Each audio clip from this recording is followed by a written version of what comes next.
انہوں نے اس کی ویرانی دیکھ کر حیرت کا اظہار کیا تو اللہ تعالیٰ نے 100 سال تک ان پر نیند طاری کر دی۔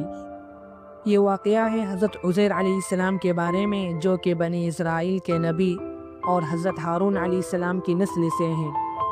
اللہ تعالیٰ نے سورہ توبہ میں ان کا تذکرہ کیا ہے۔ وہ تورات کے حافظ اور بڑے عالم تھے۔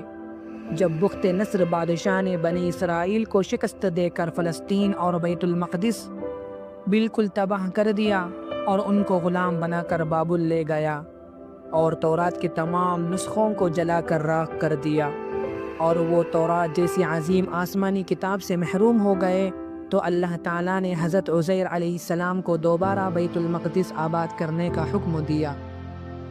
انہوں نے اس کی ویرانی دیکھ کر حیرت کا اظہار کیا تو اللہ تعالیٰ نے 100 سال تک ان پر نیند طاری کر دی۔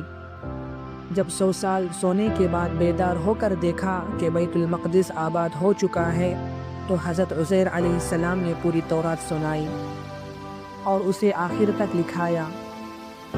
اس عظیم کارنامے کی وجہ سے یہودی انہیں عقیدت میں خدا کا بیٹا کہنے لگے، اور آج بھی فلسطین میں یہود کا ایک فرقہ حضرت عزیر علیہ السلام کو خدا کا بیٹا کہتا ہے اور ان کا مجسمہ بنا کر اس کی عبادت کرتا ہے۔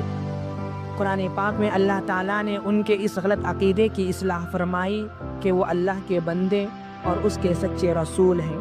فلسطین کے دوبارہ آباد ہونے کے بعد 50 سال تک لوگوں کی اصلاح کرتے ہوئے تقریباً 485 سال قبل مسیح عراق کے گاؤں سائر آباد میں انتقال فرمایا۔